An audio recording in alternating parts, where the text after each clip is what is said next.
Eu sou a Sofia Coutinho e o Floresce Comigo é o nosso podcast. Então hoje convido-te a pausares e a respirares aqui um bocadinho connosco. Hoje tenho aqui a convidada Kátia, que vai falar um bocadinho connosco.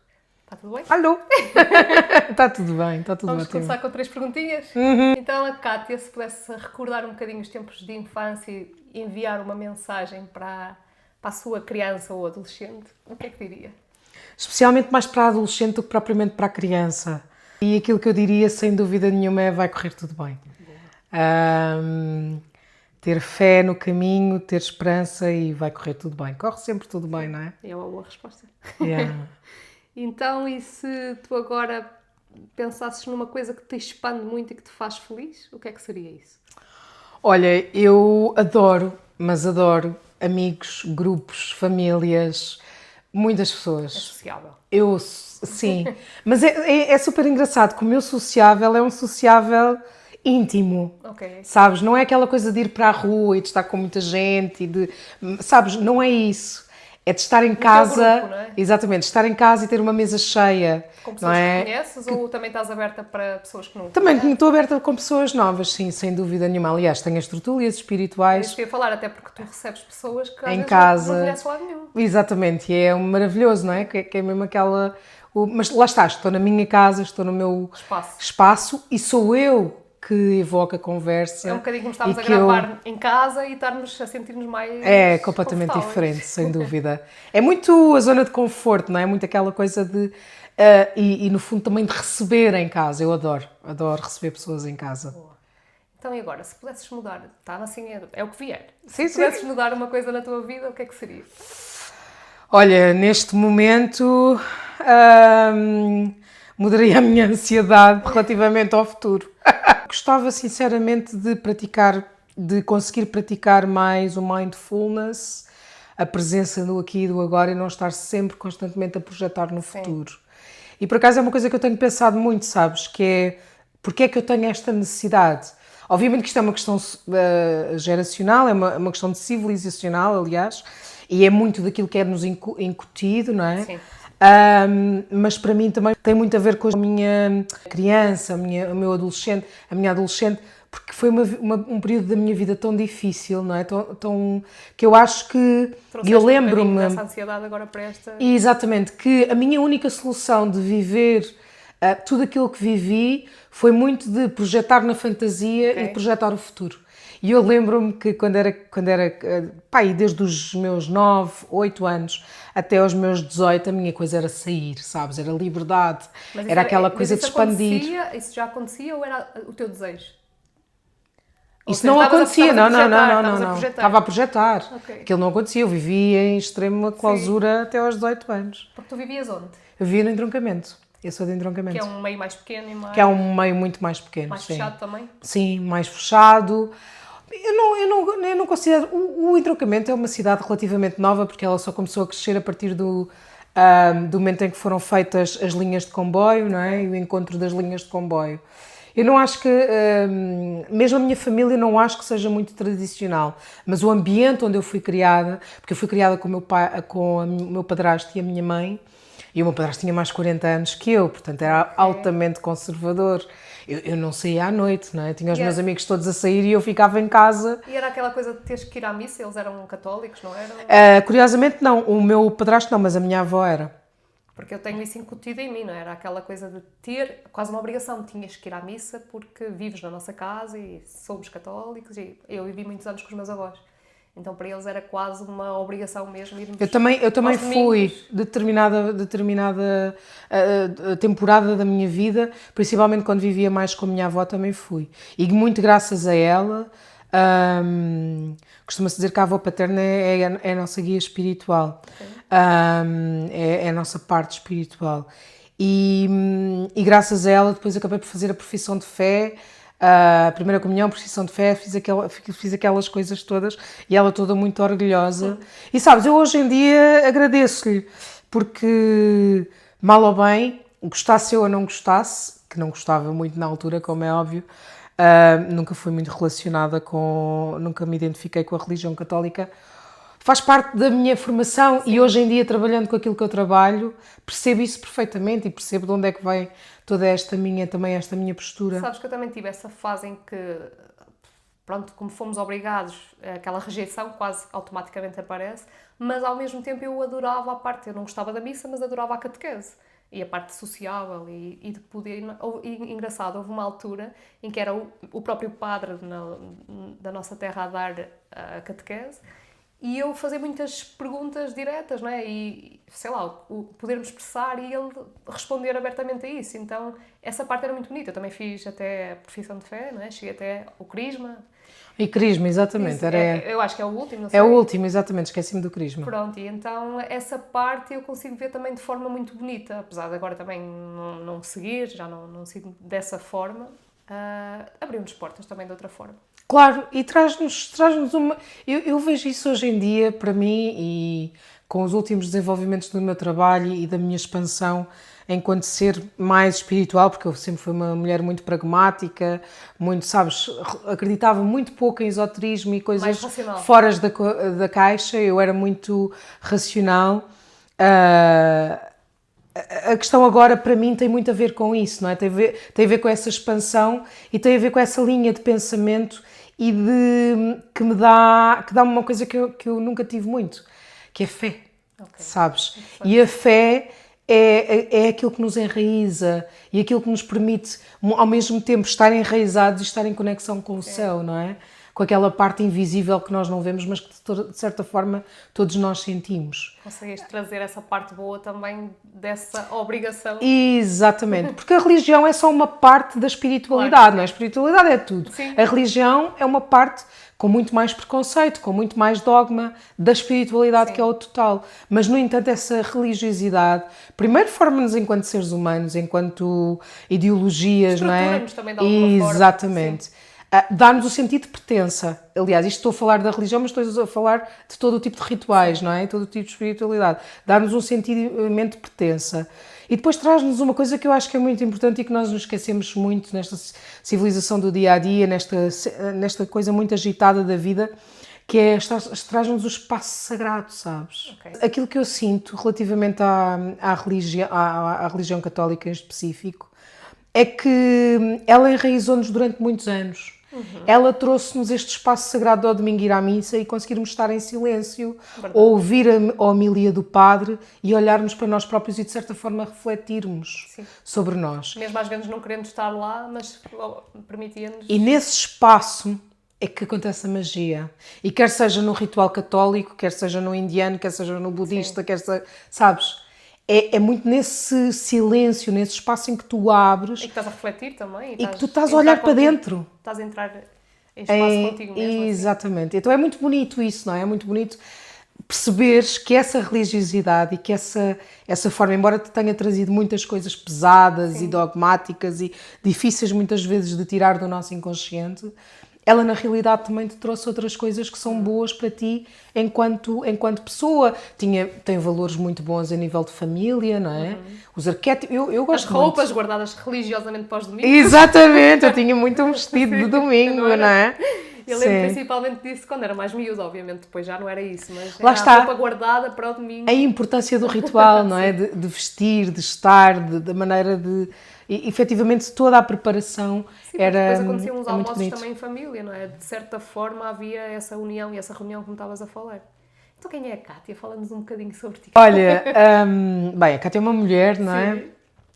Que se está a descobrir, essencialmente, desde há 4 ou 5 anos, que comecei um trabalho de mergulho profundo dentro de mim, de cura emocional, e com através de terapia e de outros processos de procura interior, e que fui percebendo ao longo desta descoberta o quão eu estava desligada de mim própria. Então, das coisas que eu descobri até agora, é esta coisa do dom de poder falar, de comunicar, de estar com muita gente ou com pouca gente, mas poder efetivamente conseguir comunicar muito bem aquilo que sinto. Tenho uma questão emocional, sou muito emocional, então, mas consigo. Sim, mas o emocional vem de caranguejo, do meu Então sol. és caranguejo, ok. Eu sou o Então, caranguejo de sol, ok, sim, ok. o carneiro é a lua. O caranguejo é mais aquela parte da família, né? De E, querer exatamente, estar mas em também família. tem a ver com este contentor emocional, estás a ver? Ok. De poder sentir tudo, não é? Água, de ser muito fluido. E de ter percebido nesse caminho que eu tenho um dom e pôr esse dom ao serviço tem sido assim uma coisa maravilhosa, que é as minhas cerimónias e os meus rituais. Quando é que tu Sim. tens essa percepção de, ok, eu tenho este dom e posso finalmente Não, eu só tenho colocá-lo esse... ao Eu ao comecei, serviço? exato, eu comecei em 2019 nesta procura e eu acho que só em 2022 e o ano passado, pela altura da primavera, tive mesmo a certeza que era uma das minhas missões e paixões e, sabes, é uma coisa que brota naturalmente de mim. Faz brilhar o olhinho. Os dons eu acredito que são muito aquilo que brota naturalmente, aquilo que te dá muito prazer, mas aquilo que te brota naturalmente, não é?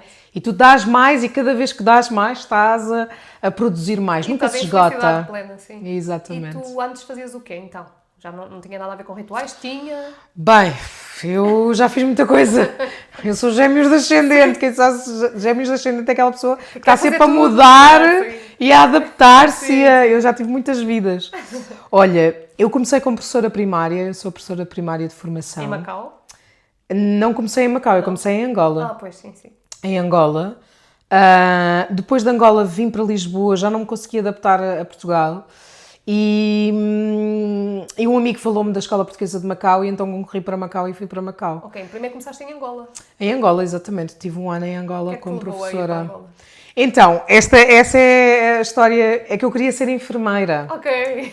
E de enfermagem para ir para os médicos do mundo, porque eu queria muito trabalhar na Acnur, que é a associação, a organização para os refugiados. Ok. O Alto Comissariado para os Refugiados. Sempre foi uma grande paixão minha. Só que na altura, quando foi para fazer os exames para a enfermagem, eu não conseguia entrar, não tinha nota de biologia para isso. E acabei por escolher, bem, o que é que dá aqui mais para ir para a África? E então, professora primária era sempre daquelas coisas que eu ouvia que dava para ir e acabei por ir, sim, acabei o meu curso privado. Gostaste de estar lá? Gostei, foi um grande desafio para mim, mas não era aquilo que eu procurava. Eu queria ir para o meio do mato, trabalhar com organizações e, sabes, não era de todo aquilo que eu procurava. Ok, então depois voltas, vais para Macau. Volto para Lisboa, depois vou para Macau e em Macau fico Imensos 15 anos. Sim. Fazes vida. Faço vida, encontro o meu marido, levo o meu irmão, encontro o meu marido, o meu irmão começa a ter sobrinhas. Mas o teu irmão já lá vivia ou foi Não, foi comigo praticamente contigo? quase ao mesmo tempo. Sim. E ele fica, o teu irmão fica. E o meu irmão ainda lá está, sim, vai continuar. Tenho as minhas sobrinhas que são... Ele é casado com uma chinesa, tenho sobrinhas chinesas. Yeah. Depois tu vens e tens aquela cena de, ok, eu agora vou ficar, ou ainda tens aquela instabilidade de eu tenho instabilidade, porque eu em 2017, quando eu voltei com uma empresa de festas e de casamentos, como organizadora. Ok, e já deste o salto para outra... Já dei o salto para outras... Não, isto já foi em 2014 que dei o salto. Ok. E estava a fazer isso em Macau, já nessa altura já tinha deixado a escola. Só que lá está, eu depois deixei lá o Carlos, deixei lá o meu marido na altura e, claro, fiquei sempre com um pezinho cá, um pezinho lá. Aliás, esse pezinho só acabou definitivamente em 2020, quando o Carlos decidiu vir para Portugal. Mas acabar, eu acho que só acabou este ano. Porque, entretanto, eu e o Carlos estamos-nos a divorciar, a separar, porque ele voltou e eu fiquei... Voltou para Macau. Exatamente. E na realidade, agora, acho que finalmente esse ciclo de Macau acabou, sabes? E provavelmente vai começar outro. Entretanto, já foste lá em visita também novamente? Eu estou sempre lá. Estás lá em Sim, também tens, eu vou uma vez, lá, não é? pelo menos uma vez por ano, sim. Ok. Epá, e foi complicado por causa da questão da língua.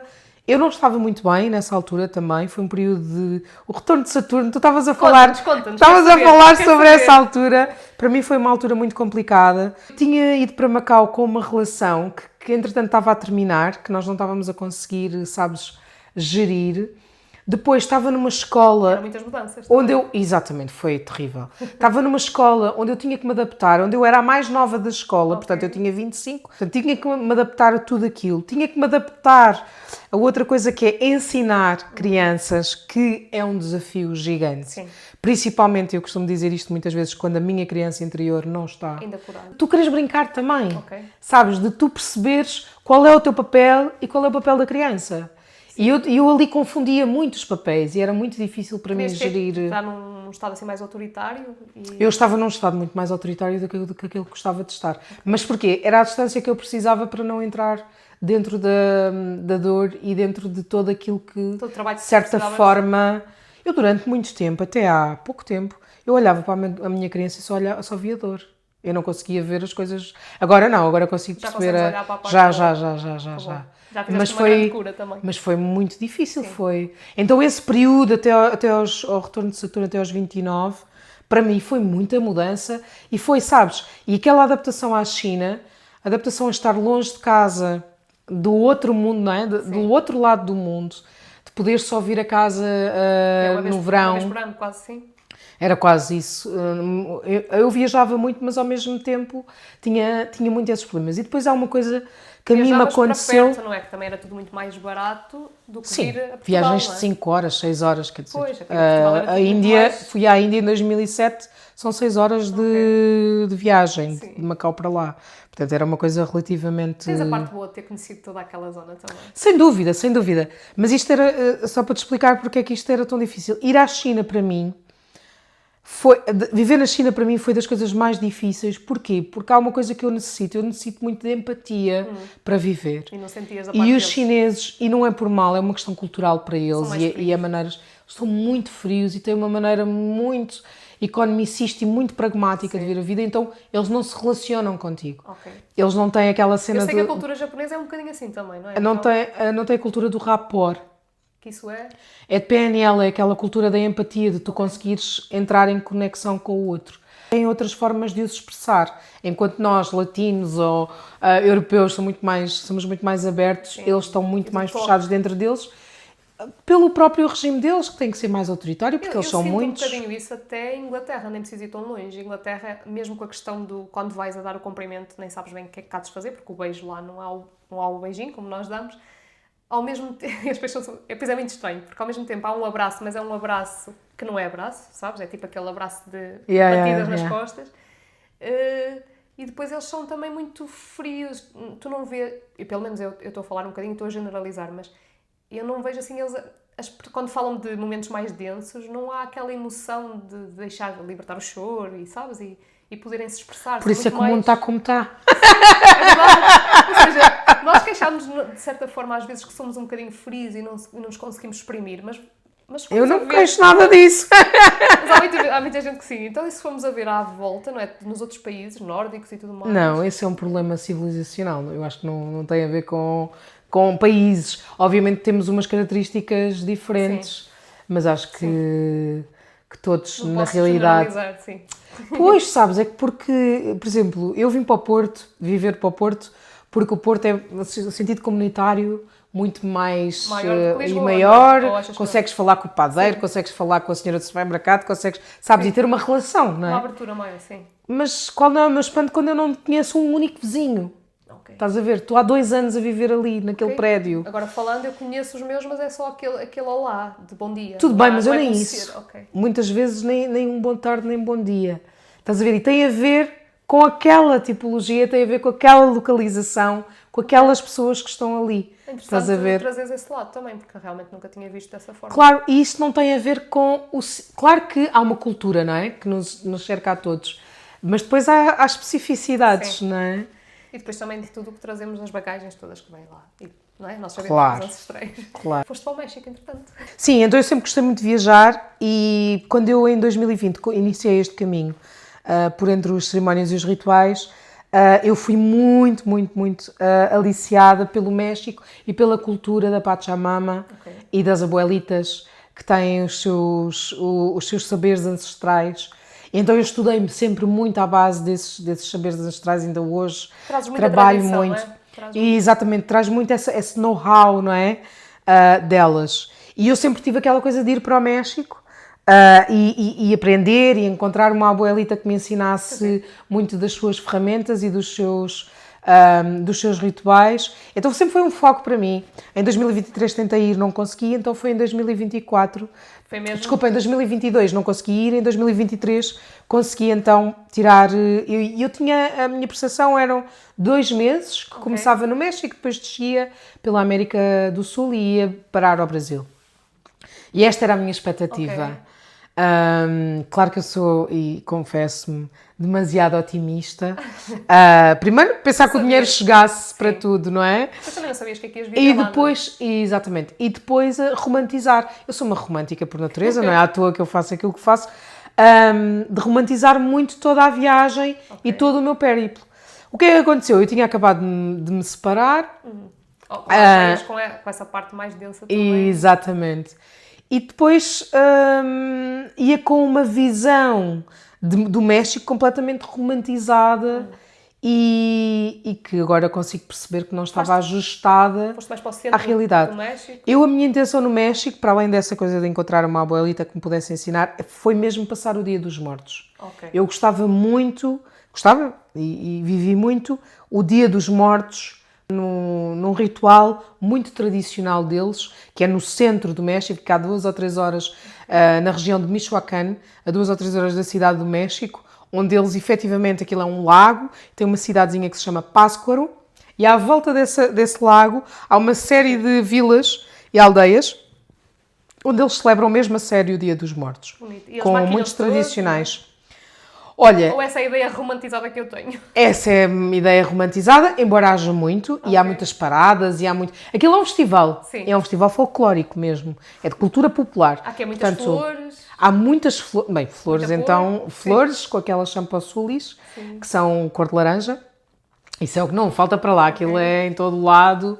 Há paradas, há comes e bebes, há feiras populares, há concertos. Criaste as coroas de flores também, não é? Exatamente. Isso foi porque eu tive tempo. Não tinha nada para fazer. Mas então, foi para o Dia dos Mortos também. Foi para o Dia dos Mortos, exatamente. Em Roma ser romano, não é? Claro. E eu quis viver ali os rituais a sério.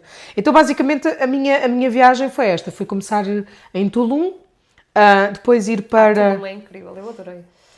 Eu achei um bocadinho... Eu gostei, acho a praia incrível, mas depois o resto achei tudo muito plástico. É assim, eu só fui lá um dia. E muito fake. Por isso não tenho Portanto, é muito aquela coisa boa, chique, para o turista americano, porque depois é caríssimo. Sim. E tem ali umas cenas assim um bocado... Eu acho que nós só temos essa percepção quando realmente estamos lá há algum tempo. Eu fui tipo, imagina, uma tarde, vi a praia, fiquei fascinada com a praia, praia vim embora. Incrível. Vim embora, não vi mais nada à volta.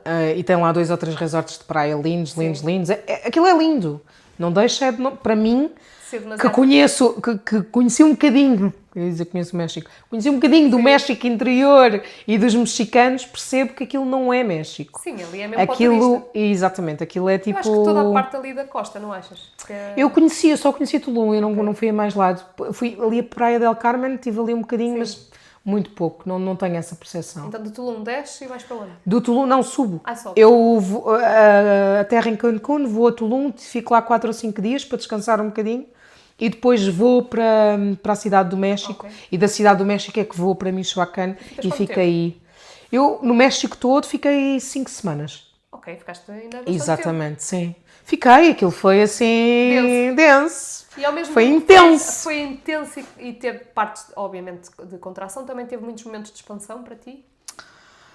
Olha, a expansão na questão mais espiritual, que era a minha grande busca, e é na busca que eu estou neste momento da minha vida, teve a ver muito com aquilo que eu fui vendo historicamente o que é que se passou no México, não é? Porque o México, ele vive uma expansão muito grande com os maias e os aztecas e os mexicas, eu nunca sei dizer muito bem, até os espanhóis invadirem e colonizarem e depois a partir daí uma expansão exatamente, e há muita aniquilação, não é? Exatamente, do que veio antes. E para mim o contacto que eu tenho com essa realidade é avassalador. Porque lá está, vem a religião católica, não é? que constrói todas as suas igrejas e as suas catedrais em cima de templos antigos. Apaga mesmo a história. Apaga completamente. Ou tenta apagar, porque depois a história tem uma força muito própria, não é? E consegue sobreviver. Então lembro-me de quando fui no segundo dia da Cidade do México, quando eu chego e vou ao Zócalo, que é a praça principal, é tipo onde está a Câmara Municipal e toda a parte da cidade mais importante em termos de ministérios e essas coisas todas.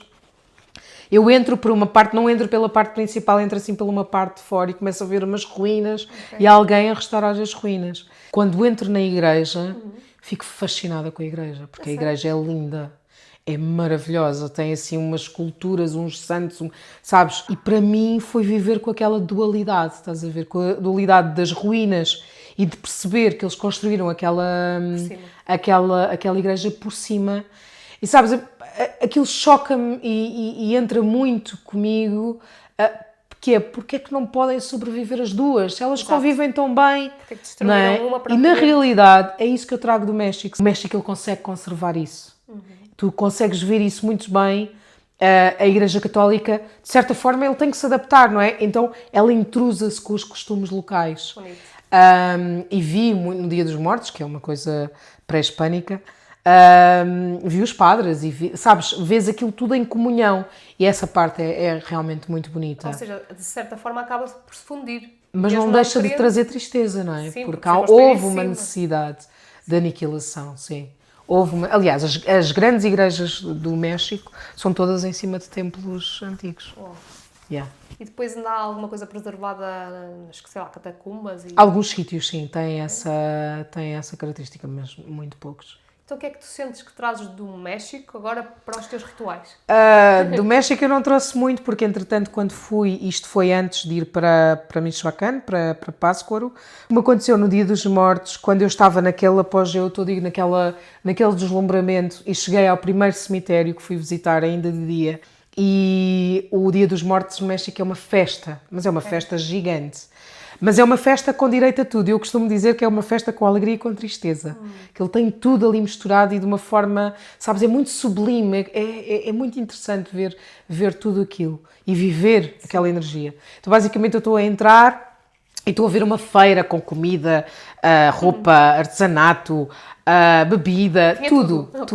Entras dentro do cemitério e tu tens desde piqueniques, gente a tocar, gente a dançar, os cães a dormir, os cães a ladrar, as bandas, tens de tudo ali, aquilo é incrível. Famílias grandes, famílias pequenas, campas com muita gente, campas com ninguém, campas muito decoradas, campas sem nada, sabes, tu tens tudo. Aquilo é um mundo. É quase dar-te a permissão para seres o que tu quiseres. Sem dúvida, sim, mas eu nessas coisas, muito respeitosamente, tenho muito essa questão do respeitar os rituais e o lugar dos outros.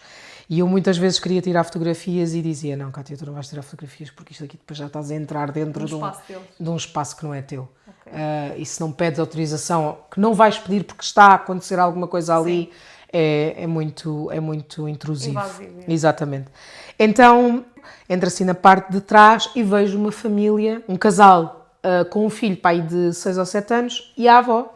E eles a preparar ainda. A maior parte das coisas já estavam todas decoradas, das campas, mas eles ainda estavam a preparar. E há um pensamento que me cai mesmo naquela hora, que é, tu estás aqui, vieste para aqui, agora queres fazer aqui uns vídeos e mandar isto tudo para os Instagrams da vida, e a tua avó está em casa a fazer exatamente o mesmo ritual, a honrar os teus ancestrais, e tu vens para aqui só porque é muito bonito honrar os ancestrais dos outros. Mas como é que foi a lidar com isso? Foi horrível. Com esse pensamento? A minha viagem acabou aí. Agora eu consigo perceber isso. A minha viagem acabou aí. Pronto, que estavas a precisar de voltar à origem e estar...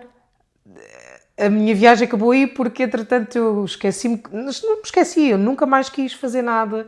Eu já tive... Eu acho que ainda fiquei... Depois disso ainda fiquei mais 3 semanas. Sabes, foi obrigar-me a mim própria a lá estar, porque eu já não queria lá estar. Porque, na realidade, esta foi a mensagem que eu fui buscar ao México. Que é, não vale a pena ir buscar à cultura dos outros e às raízes dos outros quando nós temos a nossa própria cultura. Quando temos que honrar o que já existe. Exatamente. E não quer dizer que eu não honro os meus, mas há qualquer coisa dentro de mim e nas minhas raízes que eu vou ter que ir buscar para os meus rituais e para as minhas celebrações. De qualquer maneira, não invalida poderes sempre trazer um bocadinho do que já viveste, do que já experienciaste de outros locais. Sem dúvida nenhuma. Agora, como é que eu vou fazer isso? Não faço a mínima ideia. Não. Vai surgindo. Passaram 6 meses e eu ainda não tive um vislumbre sequer do que é que vou fazer. Anos a processar. Também não tenho pressa, exatamente. Sim. Não estou com pressa relativamente Estamos aqui a isso. Falar de rituais e para a malta que nunca ouviu falar e o que é isso dos rituais, porque há muitas formas de fazer rituais. Como é que se expressam os teus rituais? Como é que funcionam? Olha, o ritual, ele, no fundo, aquilo que ele faz é este encontro connosco próprios, não é? Ele marca temporalmente no nosso consciente a passagem de momentos e de evolução da nossa própria vida. Então, no fundo, há sempre um antes de um ritual e um depois do ritual. Porquê? Porque há um processo evolutivo que se faz dentro desse ritual. Mesmo nos rituais dos domingos, por exemplo, havia sempre, não é, uma passagem, há uma reflexão. Então, neste ritual, no fundo, aquilo que tu fazes e naquilo que eu faço no meu trabalho é quase como que uma viagem pelas 4 estações do ano, onde a primeira reflexão que tu fazes é daquilo que queres deixar ir, que já não te faz falta na tua vida. Tens a fase que é representada pelo outono, tens a fase do inverno, que é a fase do vazio, que é a fase da reflexão e do recolhimento. Depois tens a fase do renascer, que é a fase da primavera, e a fase de reintegrar, que é a fase do verão. Então, no fundo, tu no ritual, tu passas por estas 4 fases de uma forma muito simbólica e ideológica, não é? Simbólica porquê? Há uma coisa que o Carl Jung diz, e ele tem toda a razão e toda a gente sabe disso e reconhece isso, é que nós somos 95% daquilo que nós somos é inconsciente, 5% são conscientes. É como aquela imagem do iceberg. Exatamente. E a questão aqui é, o nosso inconsciente, que é aquilo que nós precisamos de trabalhar para o nosso processo de individuação, que é o nosso processo de evolução, ele trabalha só com símbolos, ele não trabalha com a realidade consciente. Então, no fundo, tu tens que trabalhar e tens que levar símbolos para dentro do ritual para que o teu intelecto exatamente possa fazer exatamente os processos que tem que fazer. Quais são os símbolos que eu trabalho? Eu trabalho com as 4 estações, com os 4 elementos. O fogo, a terra, o ar e a água. E trago isso para dentro dos meus rituais o máximo possível. E cada um deles tem uma simbologia, não é? A água, que são as emoções, e aqui cada um dá a simbologia que achar. Eu estou muito relacionada com a astrologia, então dou-lhe esta conotação. A água da fluidez das emoções, que no fundo ajuda a purificar e a lavar. O fogo, que traz a representação da alma, a representação da chama interna, que queima, que transmuta, que alquimiza. O ar, que traz o poder do raciocínio e que leva. E depois, por último, a terra, que é aquela que cuida e que nutre, que nos dá exatamente a potencialidade de efetivamente fazermos crescer algo que perdure no tempo. E esses rituais, quem é que pode fazer esses rituais? Toda a gente pode fazer esses rituais. Ou seja, casamentos também fazes? Sim, então, basicamente eu faço rituais para tudo o que é mudança de vida, não é? No fundo, o ritual são rituais de passo, não é? São rituais de passagem. São rituais onde há, efetivamente, uma passagem, uma evolução. Quase, eras tu ali, não é? Era a Sofia ali e a Sofia agora vai passar... Exatamente. Então eu faço desde o nascimento até à morte. Então, a parte do nascimento é um grande ritual, é um grande portal. Fazes o nascimento, quem vai ser mãe? Ou... Quem vai ser mãe. Preparação para o nascimento, no fundo chama-se a benção da mãe. Depois há, quando o bebê nasce, todo o ritual que a mãe há de fazer no seu processo. Depois tens a benção do bebê ou o batizado. Isso aí depois depende muito da intenção que me trazem. Depois tens a menarca, quando, por exemplo, as mulheres... Mas já fizeste também sim, quando a menina tem a primeira menstruação e se transforma em mulher. Depois há a preparação da noiva, a benção da noiva, há o casamento, há todo um período de passagem de trabalho, de doença, de divórcio, sei lá. Há muitas coisas que tu podes celebrar. Há estas partes bonitas e também há estas partes mais densas. Claro, e por fim a morte. Que faço também.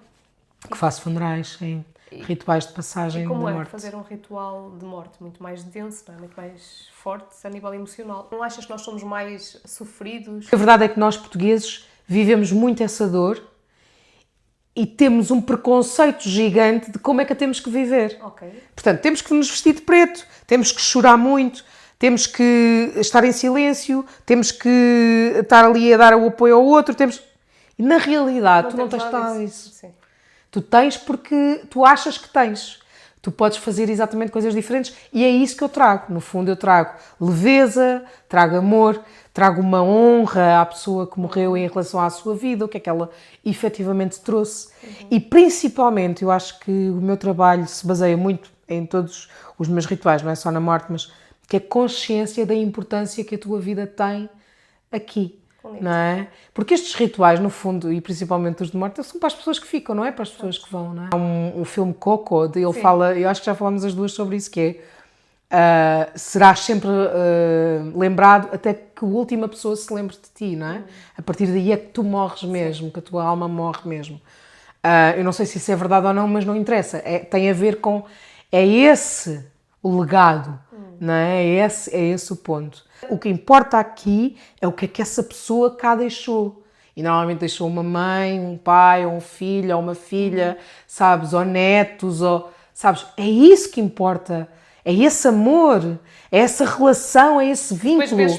É essas memórias que são precisas de ser lembradas nesses dias. E, por exemplo, agora indo para o lado um bocadinho... não é mais feliz, mas sim, mas pode ser, do casamento... como é que é para ti ires fazer uma cerimónia de um casamento que é fora da caixa, não é? Não sei se existe um padre, se não existe, não, se és tu que fazes a cerimónia. Sou eu. Como é que é para as pessoas mais velhas, não é? Como é que é a nível de tradição para elas que são super tradicionais, não é? As que ainda são muitas. Como é que é viverem uma cerimónia nada a ver com o que estão habituados e eles entregam-se, não se entregam, ficam ali retidos? Como é que é? Pá, eu juro, eu tenho que levar uma equipa de videógrafos comigo um dia destes, que é para perceberem. Essas pessoas são as pessoas que mais gostam da minha cerimónia. Porque a minha cerimónia ela é muito baseada nesta questão da honra à nossa ancestralidade. E a ancestralidade é os avós, é os pais... E eu acho que uma das coisas que mais se passa na cultura de hoje em dia é que nós temos muita tendência de nos esquecermos deles. Só que eu às vezes que obrigo os meus noivos a fazerem qualquer coisa relativamente a isso. Sim. Um ato simbólico muito simples, ou dizer os nomes, ou, sabes, qualquer coisa, o básico como acender uma vela. E eles sentem-se, os que lá estão vivos, e os que lá estão, exatamente. E depois há outra coisa também que para mim é muito importante, que é... Há uma componente de amor muito forte nestas cerimónias, em todas as minhas cerimónias, não fosse eu caranguejo, não é? Há uma componente... E eu trago essa consciência do amor e da ligação que as pessoas têm umas com as outras. Porque na realidade é isso que tu precisas de viver. Ontem uma noiva dizia, isto é o casamento comunitário. E eu acredito muito que os meus rituais, eles são comunitários, sabes? Porque eles reforçam essa ligação e trazem consciência da importância que tu tens com aquela pessoa e com aquele, sabes, com tudo aquilo que está a acontecer ali. E quando tu tens consciência da tua própria, do teu lugar e que pertences, Sim. que tu és peça fundamental daquela teia, tu sentes que é Sim, a tua tribo. Nunca sentiram de outra forma, só ali é que vão ser vistos pela primeira vez. Exatamente. E sentes-te visto, exatamente, sentes que pertences. E não há nada mais importante na nossa vida que o sentimento de pertença, não é? Boa. Olha, acho que tivemos uma conversa incrível. Incrível. Agora quero-te perguntar o que é que ambicionas para os próximos tempos? Para os próximos tempos. Ora bem, olha... Eu gostava muito de cada vez mais fazer estes rituais comunitários, mas que não seja só em formato de casamento, mas de ser coisas... que marque mais estes ciclos que tu falaste. Exatamente, estas passagens, não é? E que haja mais gente a vir. Eu gosto muito de trabalhar com muita gente, gosto muito de trabalhar com comunidades. Portanto, estou aberta a receber convites, exatamente, para trabalhar com comunidades. Gosto muito, e quanto mais comunidades mais rurais, sabes, mais de interior e que recebam esta mensagem, acho que é muito importante. Outra coisa que eu vou fazer vou começar a dar formação. Boa. Exato, tenho essa coisa de querer ensinar, tenho este dom da palavra e de, sabes, de pôr cá para fora. Tu foste professora em breve, Exatamente. não é? Ainda tens isso dentro de ti. Então quero muito começar a ensinar, quero muito passar esta mensagem e se calhar depois até para eu depois fazer outro tipo de trabalho. Agora trabalho muito a parte da cura emocional e da parte dos rituais. Mas eu gostava muito de trabalhar muito a autoestima em termos de corpo, que eu vivo muito esta questão do corpo e de nunca me ter sentido muito bem no meu corpo, sabes? Isso era uma das coisas que nós estávamos a falar ainda há bocado relativamente à adolescência. Sim. Portanto, é uma coisa que a mim me fazia muito sentido trabalhar. Eu acho que isso faz sentido na vida de muitas, principalmente mulheres, não é? Esta questão da autoestima, do corpo. Exatamente, sim. E depois apostar cada vez mais nesta questão do femininismo, sabes? Nesta parte de olharmos para nós enquanto mulheres, não no sentido da rejeição, mas da integração. É um projeto a longo prazo e acho que é uma intenção daquelas intenções que se vai realizando. E que se vai, assim, construindo. Exato, mas como diz, a Lisa está sempre a falar nisto, que é não faças planos para a vida, que a vida pode ter planos para ti, não é? É deixar fluir e ver até onde é que nós vamos. Ok, obrigada. Obrigada, amor, pelo convite. Muito obrigada. Maltinha, obrigado por continuarem a seguir-nos e a apoiar-nos e até breve. Beijinhos. Beijinhos, tchau.